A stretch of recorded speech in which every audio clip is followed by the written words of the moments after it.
दोस्तों, पिछले भाग में आप लोगों ने देखा था कि किस तरह हरिया किसान को साहूकार ने तहखाने में डाल दिया था। दोस्तों, भाग 3 अब आगे देखते हैं।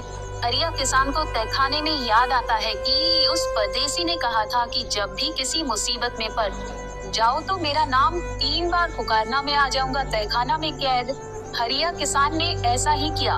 उसने 3 बार उस्मान उस्मान पुकारा और उस्मान जिन किसान के रूप में हरिया किसान के पास आ जाता है और उसे कैद से आजाद कर देता है। ये हरिया किसान आजाद होकर के ईसागढ़ नगरी का सबसे धनी आदमी बन जाता है और हंसी खुशी से रहने लगता है। वह अपने आसपास के सभी गांव के व्यक्तियों का खाने पीने का पूरा ख्याल करता है। सभी गांव के आसपास के लोग उसकी बड़ी चर्चा करते हैं। एक दिन एक साधु अपने 2 चेलों के साथ भिक्षा मांगने उसके पड़ोस के गांव में आ जाता है। उस साधु को जब कोई भी व्यक्ति भिक्षा नहीं देता है तो वह साधु एक व्यक्ति से पूछता है कि यह बताओ, इस गांव का कोई भी व्यक्ति मुझे भिक्षा क्यों नहीं दे रहा है। तब वह व्यक्ति कहता है कि हे साधु महाराज, हमारे नगर के सेठ इतने अच्छे हैं कि वह का कहना है कि हमारी नगरी के आसपास के कोशों के गांव में कोई चूल्हा नहीं जलाएगा। साधु उस व्यक्ति से कहता है कि मैं आपकी बात नहीं समझ पा रहा हूँ। ऐसा क्यों? तो वह व्यक्ति कहता है, ऐसा इसलिए कि उस नगर सेठ के नौकर प्रतिदिन अच्छा वह स्वादिष्ट खाना हर गांव के नगर के प्रत्येक व्यक्ति के घर नौकरों द्वारा भिजवा दिया जाता है।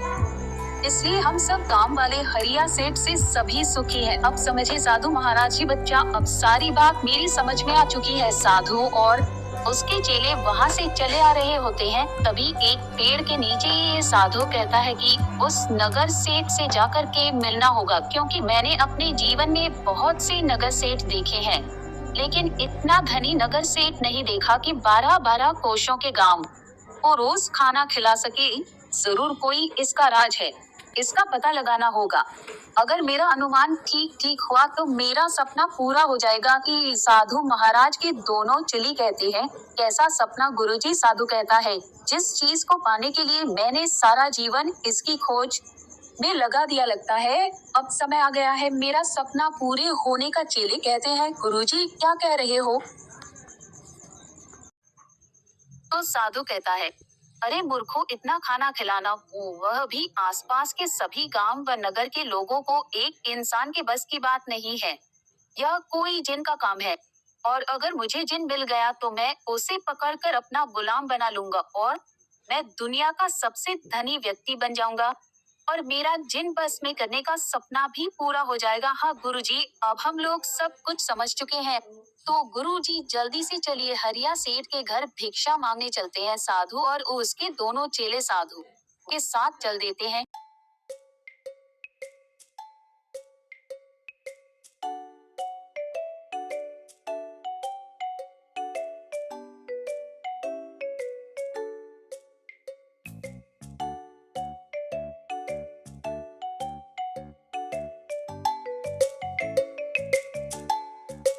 पहुंच जाता है और भीख मांगने की पुकार लगाता है कि कोई है इस साधु को कुछ दान दे सके। कोई है भी? हरिया सेठ घर के अंदर से बाहर निकल कर आता है और बड़े आदर पूर्वक साधु को उसके साथियों के साथ महल के अंदर ले जाता है।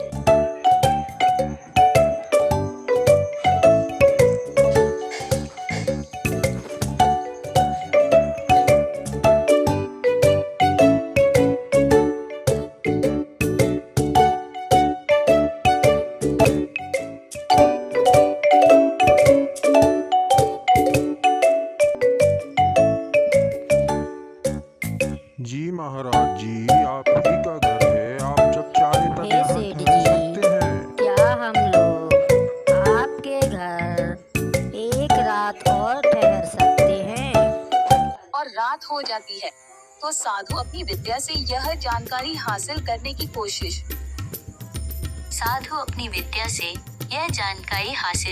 कोशिश करता है कि आखिर कैसे हरिया किसान इतना धनी आदमी बन गया है। वह अपनी विद्या योग से देखने लगता है, जानकारी हासिल करने की कोशिश करता है कि आखिर कैसे हरिया किसान इतना धनी आदमी बन गया है।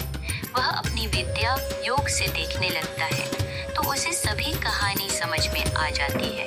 तो दूसरे दिन साधु उस पेड़ के पास पहुंच जाता है जहां हरिया किसान को दोनों जिन्नातों ने इच्छा पूर्ति पात्र दान किया था, क्योंकि वहां से हर पूर्णिमा के दिन दोनों जिन भाई वहां से गुजरते थे, क्योंकि वहीं से हुआ है अपने जिन्नातों की पाठशाला जाते थे। साधु और उसके दोनों चेले इस पेड़ के नीचे रहने लगते हैं। आखिरकार एक दिन पूर्णिमा का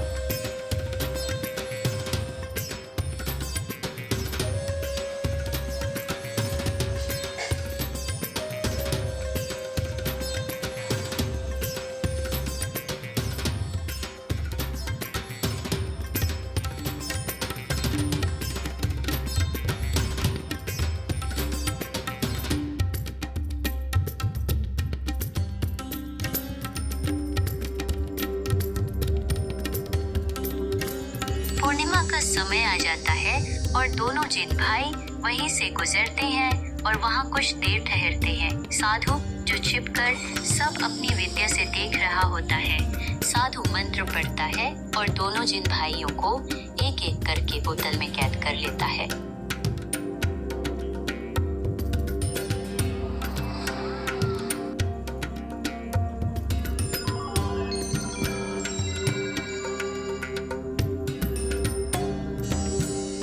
और दोनों जिन भाइयों को एक एक करके बोतल में कैद कर लेता है। दोनों जिन भाई बहुत गिड़गिड़ाते हैं, अरे मुझे कोई बचाओ, मेरी मदद करो, आखिर मुझे क्यों बंदी बना लिया, मुझे आजाद करो, मुझे आजाद करो, आजाद करो। दोनों भाई आपस में बात करते हैं, अरे भाई जान, हमने उस्ताद की बात ना मानकर बहुत ही गलत किया है। काश उस्ताद की बात मान ली होती तो आज हम लोग कैद में ना होते।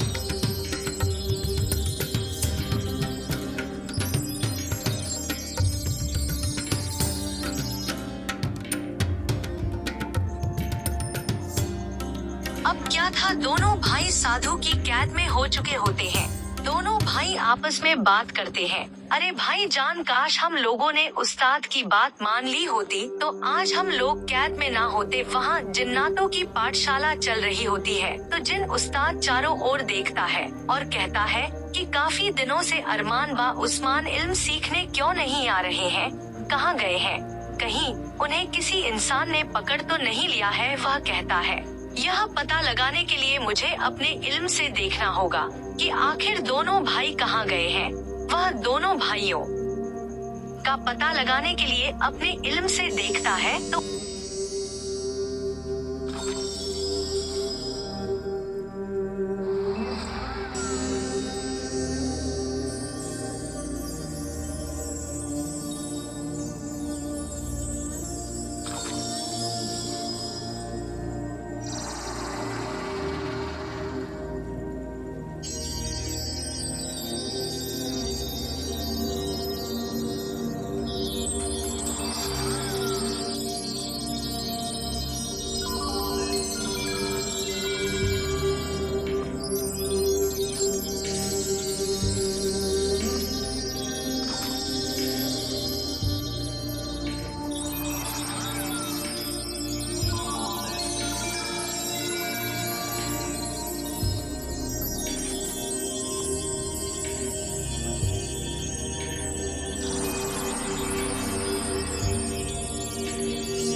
इंसानों के बच्चों, मैं तुम्हें छोड़ूंगा नहीं।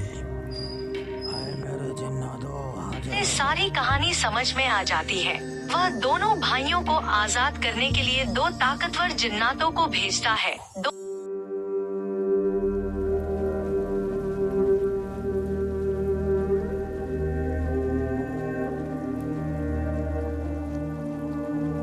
दोनों ताकतवर जिन साधु के पास आ जाते हैं। साधु व उसके दोनों साथियों को बेहोश कर देते हैं।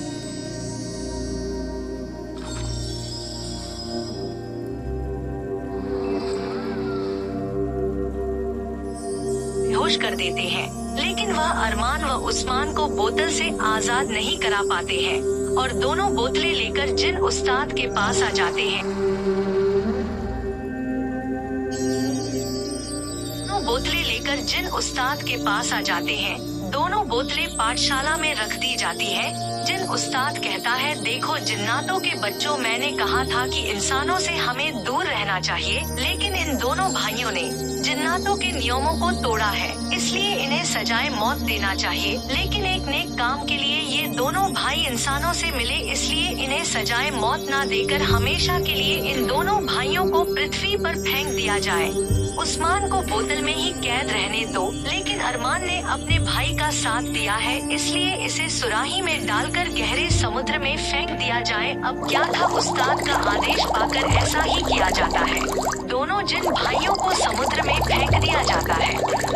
दोस्तों, अगर ऐसी ही जिन्नातों की दुनिया की मजेदार कहानी सुनना चाहते हैं और आप लोगों को कहानी पसंद आ रही हो, तो जल्दी से चैनल को सब्सक्राइब करो, लाइक करो, ताकि हमारे 1000 सब्सक्राइबर जल्दी से पूरे हो जाएं और आप लोगों को हम जिन्नातों की मजेदार कहानी सुनाते रहे। तो जल्दी सब्सक्राइब करें और अगले भाग का थोड़ा सा इंतजार करें।